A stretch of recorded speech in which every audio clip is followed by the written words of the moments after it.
I'm a 29-year-old guy.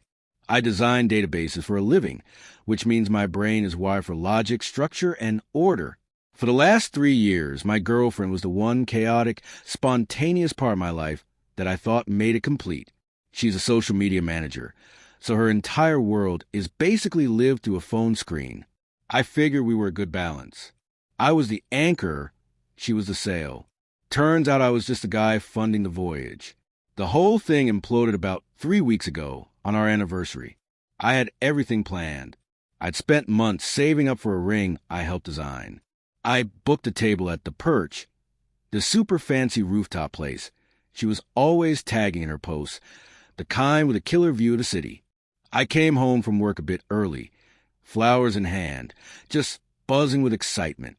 As I got to our apartment door, I could hear her inside, talking loud and giddy on speakerphone with her best friend. "Oh my gosh, he's totally going to propose tonight," she was saying, followed by this high-pitched giggle. He's been so obvious about it. The big reservation, the way he keeps looking at my hands. He thinks he's being so slick. I stopped dead in the hallway, key in my hand, a huge, goofy grin spreading across my face. She knew. She was excited about it. This was perfect. Then her friend must have asked a question, because my girlfriend's tone changed completely. It went from giddy to cold and calculating. "Are you kidding me?" "I'm not saying yes." "Can you imagine being tied down to Mr. Spreadsheet for the rest of my life?" "No, this is way, way better. You have to be there.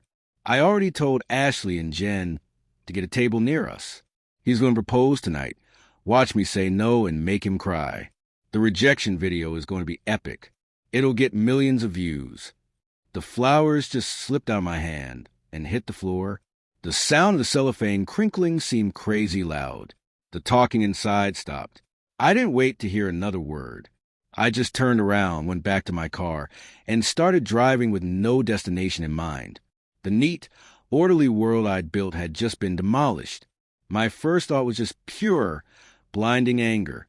My second was to just disappear, ghost her, cancel everything. But as I sat there, parked by a lake somewhere, a third, much colder and more logical plan started to form in my head. She wanted a show.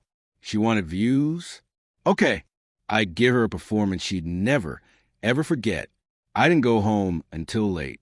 She was furious, asking where I'd been and complaining that I'd almost ruined our special night.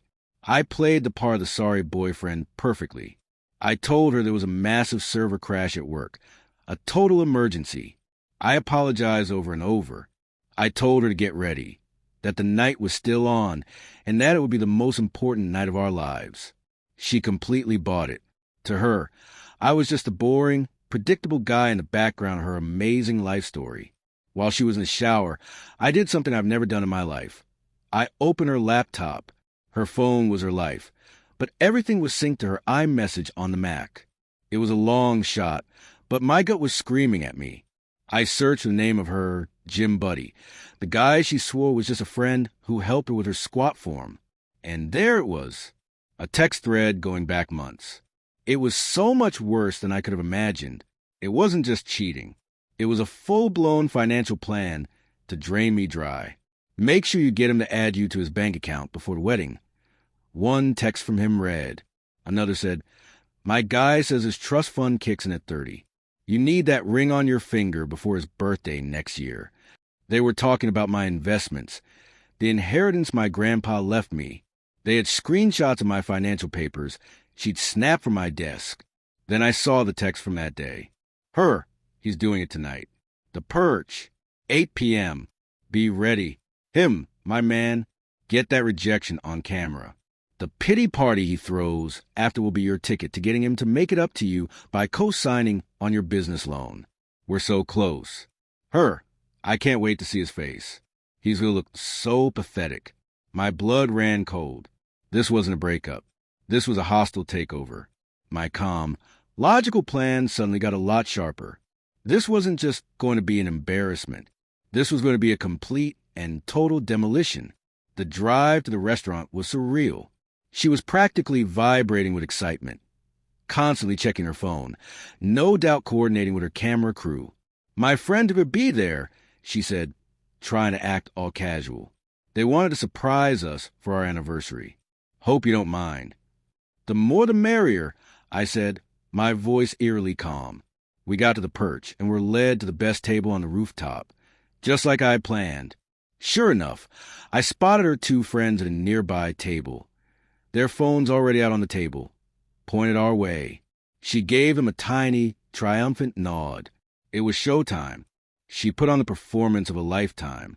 She talked about our future, how much my stability meant to her, how she couldn't imagine life without me. It was all a script, designed to make the coming rejection seem even more brutal for her video.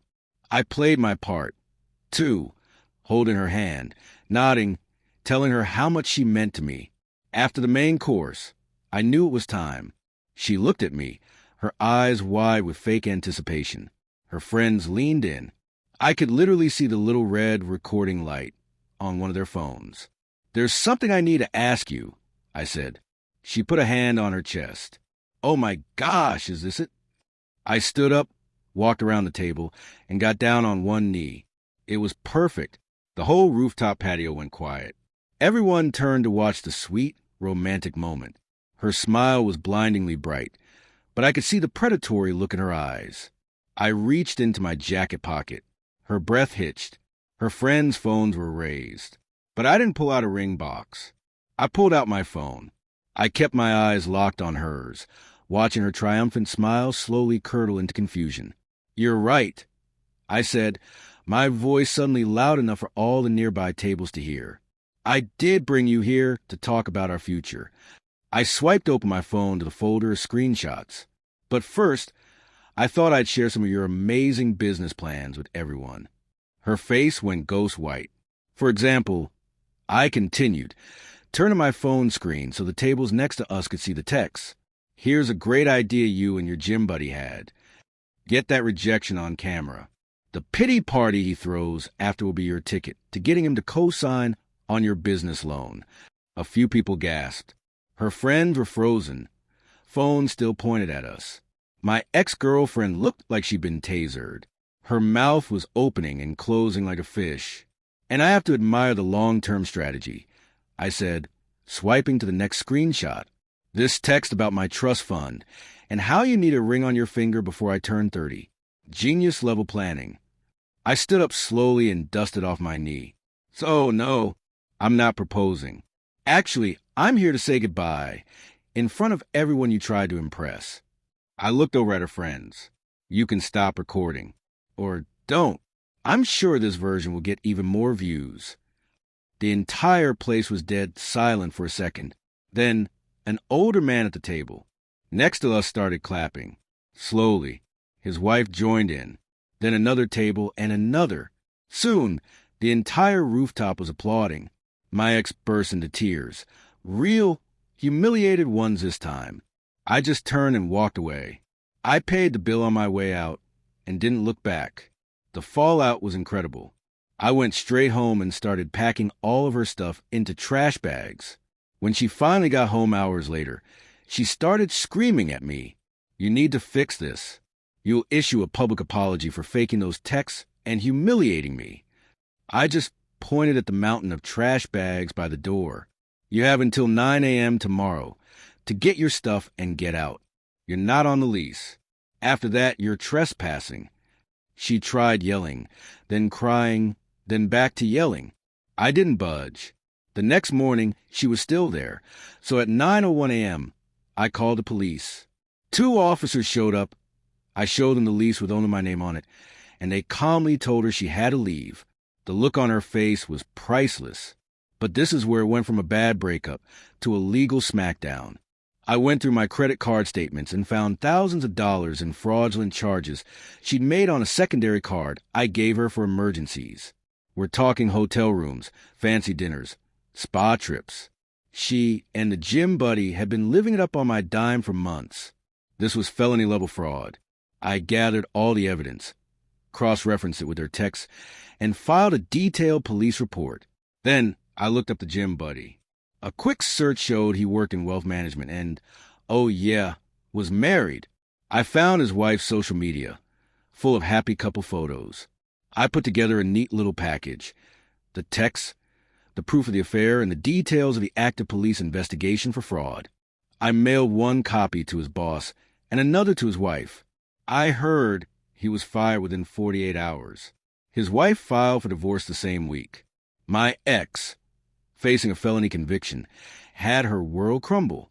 Her mom called me, crying and begging me to drop the charges. I told her she ruined her own life and hung up. In the end, her lawyer convinced her to take a plea deal. She pleaded guilty, got 5 years probation, has to pay me back every single cent she stole, and now has a felony record that will follow her forever. Her influencer dreams went up in smoke. It left a scar, for sure. But watching her whole rotten plan crumble under the weight of real consequences was the most logical, satisfying outcome I could have designed. If you enjoyed the story of karma being served ice cold on a rooftop, maybe stick around. You never know when another spreadsheet needs to be weaponized.